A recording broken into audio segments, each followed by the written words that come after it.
नमस्कार, मैं मृदुला श्रीवास्तव सी न्यूज भारत में आपका स्वागत करती हूं। वक्त हो गया है अलीगढ़ न्यूज बुलेटिन का, जिसमें हम जानेंगे अलीगढ़ जनपद से जुड़ी तमाम बड़ी और महत्वपूर्ण खबरों के बारे में। तो चलिए शुरू करते हैं खबरों का सिलसिला और जानेंगे कहां डेंगू का कहर गांव में मातम लेकर आया, कहां रेलवे स्टेशन पर मऊ से दादरी जा रहे एक ही परिवार के 3 लोगों की ट्रेन की चपेट में आने से हुई दर्दनाक मौत, और कहां व्यवसायी के साथ हुई लूट की घटना का माल बरामद कर पुलिस ने किया खुलासा। ऐसी ही तमाम खबरों पर आइए विस्तार से करते हैं चर्चा। रबी की फसल को लेकर किसानों को काफी दिक्कतों का सामना करना पड़ रहा है। इसी को लेकर अलीगढ़ के देहात क्षेत्र में रबी की फसल बोने के लिए डीएसपी खाद के लिए किसान क्षेत्रीय सहकारी समिति में तड़के से भूखे प्यासे खाद को लेने के लिए कतार में खड़े हुए हैं, जहां गोदाम में खाद कम होने के कारण खाद का वितरण किसानों को पूर्ण रूप से नहीं किया जा रहा, जिससे किसानों में आक्रोश व्याप्त है। कुछ किसान अपने खेत में समय से गेहूं की फसल बोने के लिए अधिक पैसे से बाहरी दुकानों से खाद खरीद रहे हैं। कुछ किसानों का कहना है कि सहकारी समिति से सिफारिश वालों को समय पर खाद मिल जाती है। किसानों का कहना है कि समय से खाद नहीं मिली तो प्रदर्शन करने पर मजबूर होंगे। दिक्कत ये है कि बीच में जो क्रबको की जो रैक लगी उसमें से कोई खाद नहीं मिला। उससे पहले जो इफको की रैक मिली उसमें से खाद मिला था। ये बीच में हो गया गैप ज़्यादा, उस वजह से एकदम भीड़ बढ़ गई है इसमें। इस समय किस फसल का सीजन चल रहा है? गेहूँ। रबी फसल में गेहूँ की बुवाई एकदम पीक पे है, इस कारण से ये भीड़ ज़्यादा है। आपके यहाँ से कितने किसानों को खाद दी जाएगी और कितने किसानों को वितरण हो चुकी है? अब तक अभी इसमें रबी सीजन में ना, रबी सीजन में 665 किसानों को हो चुकी है ये पहले। अब ये आज चल रहा है। अभी तो ये प्रोसेस में मान के चलो, जिसमें 150 तो आधार कार्ड क्रम से लग चुके हैं। अब आगे अभी ये पेंडिंग पड़े हैं। तो आपका स्टॉक कितना है? 2 गाड़ी आई हैं 720 कट्टा।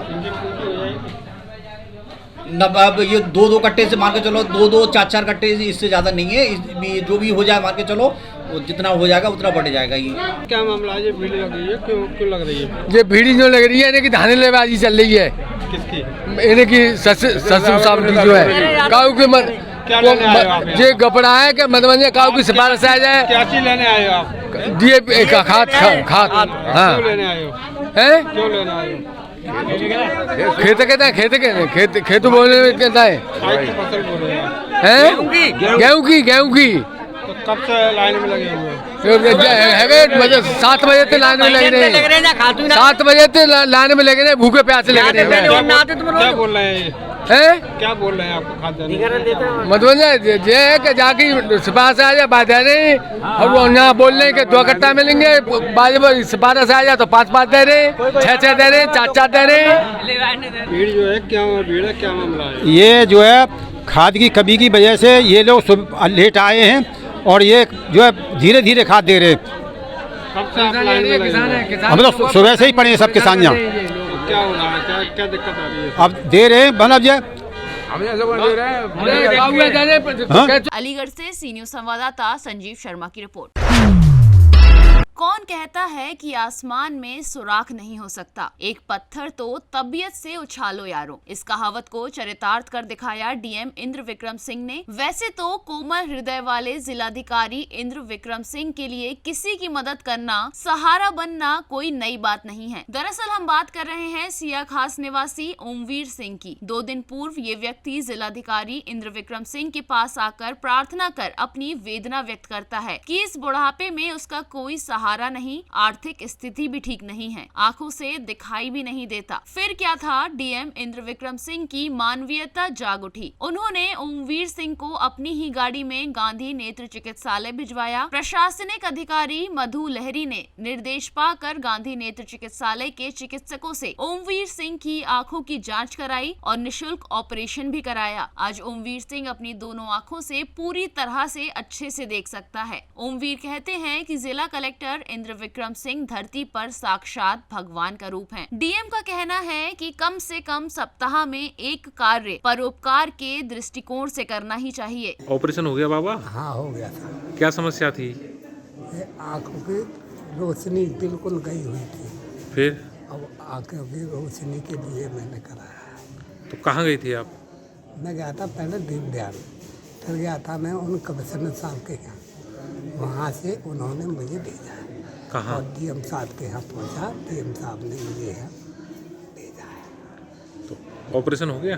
हो गया था, हो गया और बहुत अच्छा हुआ ऐसा, किसी बात की मुझे कोई तकलीफ नहीं है।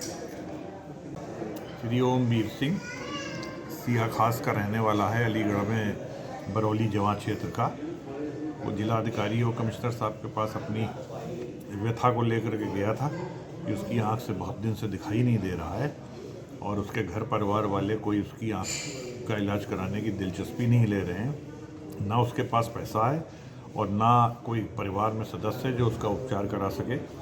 जिलाधिकारी ने उसकी व्यथा सुनते हुए तत्काल अपनी गाड़ी से जो है गांधी हॉस्पिटल यहाँ भेजा और उन्होंने मुझे फ़ोन किया वहाँ से कि इस रोगी का इलाज पूर्णतः निःशुल्क तरीके से और बहुत उत्तम स्तर का कराया जाए।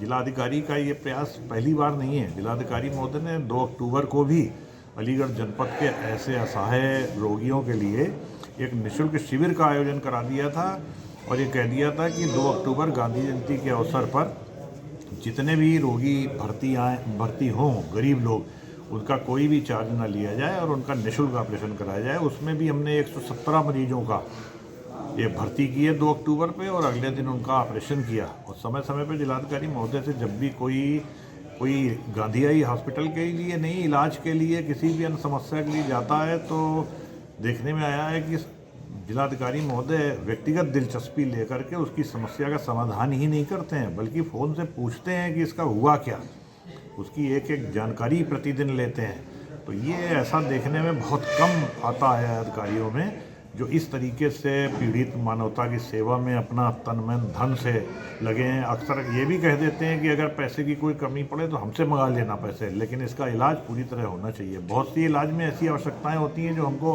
बाहर से दवाएं खरीदनी पड़ती हैं, सामान खरीदना पड़ता है, तो उसके लिए कह देते हैं अगर कोई ऐसी स्थिति आए तो हमसे पैसे मंगा लो, लेकिन इससे पैसे न लिए। क्या नाम है सर आपका? मेरा नाम मधुप लहरी है, मैं चिकित्सालय अधीक्षक हूँ यहाँ गांधी नेत्र चिकित्सालय में। कल कोई व्यक्ति थे, नाम मैं इस समय याद नहीं मुझे, वो ओमवीर सिंह जी, वो कमिश्नर साहब के पास पहुँचे थे और उनको एक आंख से बिल्कुल दिखाई नहीं दे रहा था, क्योंकि उनके परिवार में कोई ऐसा व्यक्ति नहीं था जो उनकी मदद कर सकता, गरीब भी थे। तो वो कमिश्नर साहब ने उनको मेरे पास भेजा कि इसको कोई निःशुल्क चिकित्सा इनकी हो सके तो व्यवस्था की जाए। तो उसको हमारे पास आने पर उनको हमारे द्वारा डॉक्टर से बात करके वहाँ भेजा गया था गांधी नेत्र चिकित्सालय में। और चूँकि जिलाधिकारी गांधी नेत्र चिकित्सालय का अध्यक्ष होता है तो मैंने आदेश किया था कि इनका निःशुल्क ट्रीटमेंट किया जाए। जो भी खर्चा आएगा वो हॉस्पिटल खुद वहन करेगा। तो उनका ऑपरेशन आँख का हो गया है और डॉक्टर ने मुझे फ़ोन करके अभी बताया है 2 घंटे पहले कि उनका ऑपरेशन सफल रहा है और उनसे कोई चिकित्सीय व्यय नहीं लिया गया है और पीड़ित व्यक्ति से संतुष्ट है। तो यही हम लोगों का उद्देश्य होना चाहिए कि जिसको सरकारी व्यवस्था के तहत या अन्य तरीकों से जो भी उसको लाभ पहुंचाया जा सके वो जरूर उसको देने की कोशिश। अलीगढ़ से सी न्यूज़ संवाददाता संजीव शर्मा की रिपोर्ट। अलीगढ़ मुस्लिम यूनिवर्सिटी के नदीम तरीन हॉस्टल में क्रिकेट खेलने के दौरान इंजीनियरिंग के 2 छात्र आपस में भिड़े। एक छात्र ने दूसरे के सिर में क्रिकेट बैट से किया हमला। गंभीर अवस्था में घायल छात्र को कराया जेएन मेडिकल कॉलेज में भर्ती। यूनिवर्सिटी प्रॉक्टर टीम ने पुलिस को दी सूचना। आरोपी छात्र शोभित के विरुद्ध एफआईआर दर्ज की गई। पुलिस को लीगल एक्शन लेने के लिए एएमयू प्रॉक्टर टीम द्वारा निवेदन किया गया है। हमला करने वाले छात्र को तत्काल प्रभाव से निलंबित कर दिया है। गुस्साए छात्रों ने यूनिवर्सिटी के सेंटिनरी गेट को बंद कर विरोध प्रदर्शन शुरू कर दिया। छात्रों का कहना है कि हमला करने वाले छात्र को तत्काल रेस्टिकेट किया जाए। सिविल लाइन थाना इलाके के एएमयू कैंपस की है पूरी घटना।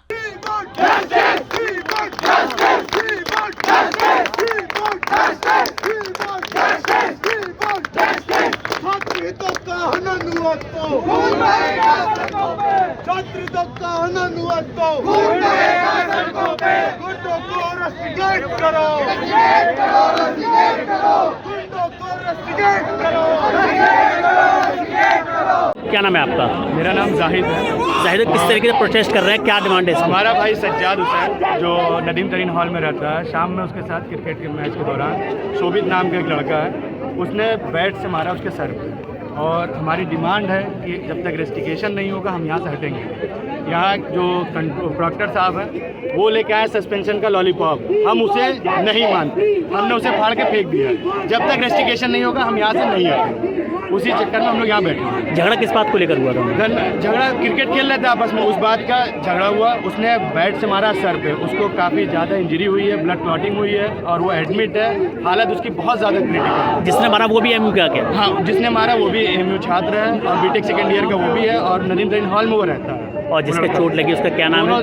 साथ में रहते हैं। जिसे चोट लगी उसका नाम सज्जाद हुसैन है और जिसने मारा वो सोबित। किस क्लास का है सज्जाद? बीटेक करे हुए। स्थिति क्या है इस वक्त की? स्थिति अब उसकी हालत बहुत ज़्यादा क्रिटिकल है। डॉक्टर ने कहा 24 घंटे ऑब्जर्वेशन में रखने के बाद फिर हम बताएंगे अभी उसको रेफर करना है कि नहीं। तो क्या लगता है कब तक धरने पर रहेंगे? अब देखते हैं। अब उसके बाद पहले भी वो लड़का जो है शोभित, वो पहले भी नदीम तरीन में 2-3 बार झगड़ा कर चुका। उसे वार्निंग देके छोड़ दिया था। वहाँ के जो सीनियर वगैरह थे उन लोगों ने वार्निंग देके उसे छोड़ दिया था, लेकिन वो लगातार इस सब तरीकों को अंजाम देता रहा है। लेकिन जब तक रेस्टिकेशन नहीं होगा हम यहाँ से क्या गेट बंद कर दिया गया? गेट, हाँ, हमने ये गेट बंद कर रखा है और जब तक सस्पेंशन नहीं होगा हम यहाँ से नहीं, रेस्टिकेशन नहीं होगा हम यहाँ से नहीं जाएंगे। इसके साथ छोटा भाई बीटेक सेकेंड ईयर में है जिसका नाम साजिद है, वो नदीम तरीन का रेजिडेंट है। उसको एक लड़का जो कि शोभित है उसके द्वारा उसके बेड से क्रिकेट खेलते हुए कुछ बेड से उसके सर पे कई बार चोट मारी गई, जिसकी वजह से वो गंभीर रूप से बीमार इस टाइम JNMC में एडमिट है। डॉक्टर ने ये कहा है कि 24 घंटे का भी कुछ पता नहीं है। उसकी हालत बहुत ज़्यादा नाजुक है। हम डिमांड ICU में है वो, उसके स्कल फ्रैक्चर बताया, स्कल इंजरीज है, इंटरनल ब्लीडिंग हुई है। तो ऐसे गुंडों को हम कैंपस के अंदर बिल्कुल बर्दाश्त नहीं करेंगे, बिल्कुल किसी भी तरीके से। हमारा ये जो प्रोटेस्ट है, पहले तो हमने डिमांड की थी हमारी FIR लॉन्च हुई। वो लड़का हम मतलब ये सब इंसिडेंट होने के बाद हॉल में आ जाता है ताकि प्रोवोक करने लड़कों को। हमने उसे निकलवा के पुलिस को सौंपा ताकि ऐसा ना हो कि लड़कों को प्रोवोक करे, कोई बात हो, क्यों से FIR कर सके। इस चक्कर में वो आया था। हमने उसे पुलिस को सौंप दिया है। FIR हमारी रजिस्टर्ड हो गई है। पुलिस कल उसमें जो भी लीगल एक्शन होगा वो लेगी। हमारी अब ये डिमांड है कि प्रोक्टर से कि उसे रेस्टिकेट करे, उसके ऊपर कैंपस बैठे। एमयू प्रशासन से बात हुई आपकी? एमयू प्रशासन से बात हुई। एमयू प्रशासन सस्पेंशन का हमारे पास थप्पड़ लेकर आए थे, लेकिन लड़कों को बिल्कुल बर्दाश्त नहीं है। हमें रेस्टिकेशन ही चाहिए। कब तक रहेंगे यहाँ पर वो? जी, कब तक रहेंगे यहाँ पर?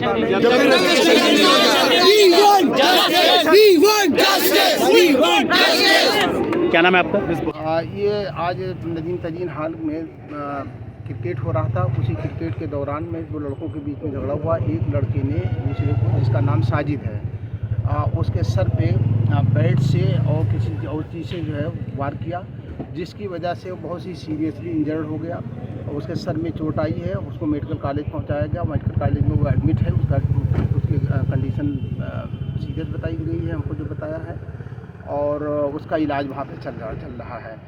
उसी के अगेंस्ट में लड़कों ने ये गेट बंद किया है। उनकी डिमांड है कि उस लड़के के खिलाफ एक्शन हुआ। हमने एक्शन भी ले लिया है। हमने फ़ौरन जो है वो सस्पेंशन ऑर्डर निकाल दिया है। उस लड़के के खिलाफ FIR भी दर्ज हो गई है। छात्रों को रेस्टिकेशन की मांग कर रहे हैं, तो क्या कोई प्रोसीजर है? देखिए, इसके लिए एक ड्यू प्रोसीजर है, उस प्रोसीजर को फॉलो करना पड़ता है। अदरवाइज जो भी इस तरीके से एक्शन लेते हैं उनके खिलाफ भी स्ट्रिक्चर हाई कोर्ट से पास हो जाता है टेक्निकल ग्राउंड पे। लिहाजा जो भी ड्यू प्रोसीजर है उस प्रोसीजर को फॉलो करके जल्द से जल्द इस पर कार्रवाई हो। अलीगढ़ से सी न्यूज़ संवाददाता संजीव शर्मा की रिपोर्ट। मामला अलीगढ़ के थाना अकराबाद का है, जहां बीते दिनों 7 अक्टूबर 2022 हापुड़ के एक व्यवसायी के साथ लूट की घटना को अंजाम दिया गया था, जिसके बाद पुलिस ने 3 आरोपियों को गिरफ्तार कर जेल भेज दिया। जिसके बाद आज पुलिस के द्वारा वांछित चल रहे अपराधी से कड़ी पूछताछ के बाद माल बरामद करते हुए 55 नग चूड़ी जो कि पीली धातु की है और साथ ही 315 का अवैध तमंचा बरामद कर अपराधी को जेल भेज दिया है। थाना अकराबाद क्षेत्र के अंतर्गत दिनांक 7 अक्टूबर 2022 को एक हापुड़ के व्यवसायी के साथ लूट की घटना हुई थी, जिस संबंध में अभियोग संख्या 444/22 थाना अकराबाद में पंजीकृत किया गया था, जिसमें पूर्व में 3 अभियुक्तों को जेल भेजा जा चुका है और चौथे अभियुक्त का आज पुलिस कस्टडी रिमांड लिया गया था, जिसके द्वारा माल की बरामदगी की गई और घटना के संबंध में पुष्टि की गई। शीघ्र ही इस अभियोग में चार्जशीट लगाते हुए गैंगस्टर की कार्रवाई सुनिश्चित की जाएगी। अलीगढ़ से सी न्यूज़ संवाददाता संजीव शर्मा की रिपोर्ट। अलीगढ़ जनपद के जंक्शन रेलवे ट्रैक पर ट्रेन की चपेट में आकर एक ही परिवार के 3 लोगों की दर्दनाक मौत हो गई। मौत के कारण परिवार में कोहराम मचा हुआ है। बताया जा रहा है कि भाई बहन व 7 माह की बच्ची है मृतकों में शामिल। जिला मऊ से दादरी जा रहे थे मृतक। रेलवे ट्रैक को पार करते समय ट्रेन की चपेट में आने से तीनों लोगों की मौत हो गई। पुलिस ने मृतकों के शव को कब्जे में लेकर पोस्टमार्टम के लिए भेज दिया है। घटना की सूचना पर अलीगढ़ पहुंचे परिजनों का रो रो कर बुरा हाल है। घटना थाना गांधी पार्क इलाके के रेलवे स्टेशन प्लेटफॉर्म नंबर 4 की है, मगर 2 थाने होने के बावजूद भी जीआरपी और आरपीएफ पर उठ रहे हैं सवाल। आखिर ऐसी क्यों होती हैं घटनाएं जो दिल को दहला देती हैं? नाम मेरा संजय है सर। ये कौन लोग थे जो एक्सीडेंट हुआ है? ये हमारे साला और साली थे। कहाँ से आ रहे थे और कितने लोग थे? ये कैसे हुआ बताइए। वो लोग आ रहे थे, 4 लोग थे। एक छोटी बच्ची थी 7 साल की, एक 30 साल की लड़की थी जिसकी बच्ची थी, और इसके बाद एक साली और थी छोटी, मतलब वो बच गई है, और एक साला था जो उसकी भी 25 साल उम्र थी।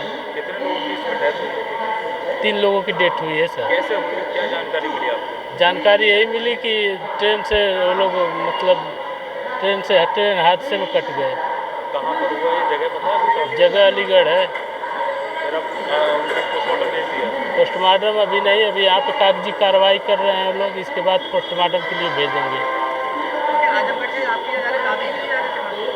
दादरी के लिए जाना था सर, मतलब गाजियाबाद तक का टिकट था। कौन सी ट्रेन से आ रहे थे? कैफियत से। यहाँ से लोकल पकड़ के जाना था उन लोगों को, उसी बीच में हादसा हो गया। बजे की घटना है? ये करीब 6 बजे, 5:30 या 6 बजे के बीच की दुर्घटना है। अलीगढ़ से सी न्यूज संवाददाता संजीव शर्मा की रिपोर्ट। मामला जिला अलीगढ़ के तहसील अतरौली के गांव पनेहरा का है, जहां पर मौत की आगोश में अब तक 5 दिन में 5 लोग समा चुके हैं। आलम यह है कि हर रोज डेंगू के मरीजों की संख्या बढ़ती नजर आ रही है। 100 से ज्यादा लोग अब तक गांव में डेंगू की चपेट में आ चुके हैं। कई मेडिकल व निजी अस्पताल में भर्ती पड़े मरीज मौत और जिंदगी से जूझते नजर आ रहे हैं। गाँव में लगातार हो रही मौत की वजह से ग्रामीणों में दहशत का माहौल नजर आ रहा है। लगातार डेंगू से हो रही मौत को लेकर अभी तक स्वास्थ्य विभाग के द्वारा कोई पहल नहीं की गई। देखना ये होगा क्या गांव को लेकर स्वास्थ्य विभाग के कर्मचारी कोई बड़ा कदम उठाएंगे या फिर मौत के तांडव को रोकने के लिए स्वास्थ्य विभाग पूरी तरीके से बेखबर बना रहेगा। ये तो आने वाला वक्त ही बताएगा। फिलहाल पूरे मामले पर अलीगढ़ प्रशासन भी चुप्पी साधे बैठे नजर आ रहा है। मेरा नाम अंसार है। अंसार, कहाँ रहते हो? पनेहरा। क्या मामला हुआ, किस तरीके से? मामला का एकदम डेंगू बने। अच्छा, तो कितने लोग बीमार हैं घर में? घर में 8-7 आदमी बीमार है। मौत भी हुई है? हाँ, मेरे वाले साहब की मौत हो गई। वाले साहब कब हुई है मौत? कल। तो क्या कोई स्वास्थ्य विभाग की टीम वगैरह कोई आई जांच? कुछ नहीं, कोई नहीं आया। अभी भी गांव में कितने लोग बीमार होंगे? गांव में तो बहुत आधे से ज्यादा गांव पड़ा है। कोई सुनने वाला नहीं? कोई सुनने वाला नहीं है। आमिर खान। आमिर खान, कहाँ रहते हो? जी मैं वैसे तो दिल्ली रहता हूँ, मगर अभी फिलहाल तो मैं यहीं आया हूँ। कौन सा गाँव है? ये जल पनेहरा।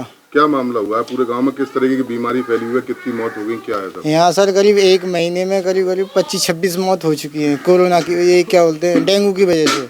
और बहुत बुरी महामारी है यहाँ पे, कोई देखने वाला भी नहीं है और ना कोई गांव में छिड़काव, मतलब प्रधान तो कोई किसी तरीके का ना कोई ध्यान ही नहीं दे रहा यहाँ पे क्या हो रहा है। कोई कुछ नहीं ना सफाई वगैरह तो टीम आ रही है, नहीं आ रही कोई, ना ही कोई सरकारी विभाग की कोई टीम आई, नहीं डॉक्टर साहब, कोई कुछ नहीं आ रहा है यहाँ, कोई ध्यान देने वाला नहीं है। अभी गांव में कितने लोग बीमार होंगे? अभी लगभग 90% लोग यहाँ पे बीमार हैं। हर दूसरे तीसरे घर में 4 बजे बिछी हुई है। हर दूसरे घर में। मैं आपको घर घर चल के दिखा भी सकता हूँ, और देखो मैं खुद एक उसके डेंगू का पेशेंट हूँ। वाजिद अली। कहाँ रहते हैं? पनेहरा। थाना कौन सा पड़ता है? पाली मुकीमपुर। क्या मामला है, पूरी बात बताएं। मतलब इसको डेंगू बना, डेंगू में ही ये काम सब हो गए, अस्पताल में जा खत्म होगा मेडिकल। कितनी उम्र होगी? उम्र ये 50 से कम है। 45 के आसपास? हाँ, 48 हो, 47 हो। तो गांव में और भी लोग बीमार पड़े हैं? हाँ जी। कितने लोग बीमार होंगे? अरे आज मेरे अंदाज में 80% बीमार हो। गाँव में मौतें कितनी होगी होंगी लगभग डेंगू से? 17-18 मौत करीब है चुकी। 20-25 दिन में? हाँ। तो क्या कहेंगे, कोई स्वास्थ्य विभाग की टीम आई नहीं आई? कोई टीम ना आई, कोई कैंप वगैरह नहीं लगाया जा रहा ना, सफाई वगैरह की जा रही है, सब कुछ ना है। अपने मंत्री बन जाना बहुत अब यहाँ मौजूद तुम्हें अभी यहाँ नाली दिखा देंगे, सफाई कोई कर्म कोई सुन नहीं है, ना स्वास्थ्य विभाग आ रहा, ना सफाई, ना फॉगिंग। अरे वो आता अपने धर कंधा पर सब अखबार पढ़ते गांव से बाहर करने पे जाके। अलीगढ़ से सी न्यूज संवाददाता संजीव शर्मा की रिपोर्ट। फिलहाल के लिए अलीगढ़ न्यूज बुलेटिन में बस इतना ही। देश और दुनिया की तमाम खबरों को जानने के लिए देखते रहिए सी न्यूज भारत। हर खबर आपके साथ, आपके हाथ।